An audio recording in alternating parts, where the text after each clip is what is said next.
Velkommen til en video fra effektivkur.dk, hvor jeg vil fortælle dig lidt om, hvordan du hurtigt og nemt kan beregne dit BMI, og hvordan du derfor kan se, om du for eksempel er overvægtig. Helt generelt så er BMI beregnet på den her måde, hvor du har din vægt divideret med din højde gange med din højde. Lad os tage et lille eksempel.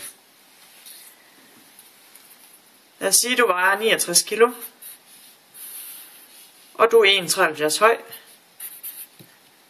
gange 1,73, så bliver dit BMI på 23,05.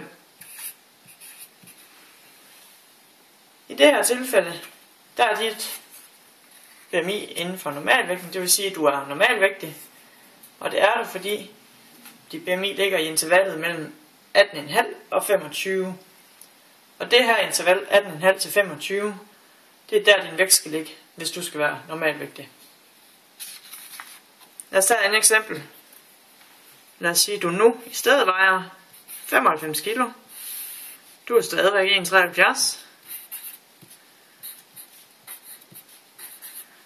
Det giver dig et BMI på 31,74. I det her tilfælde er du overvægtig. Og det er du, fordi dit BMI nu er røget over de 25, som er grænsen for overvægt. Sidste eksempel. Der er du røget ned på 50 kilo. Og du er selvfølgelig stadigvæk 1,73. Men dit BMI er nu kun 16,71. I det her tilfælde er du selvfølgelig undervægtig. Og det er du, fordi dit BMI nu ligger under 18,5, som er grænsen for undervægt.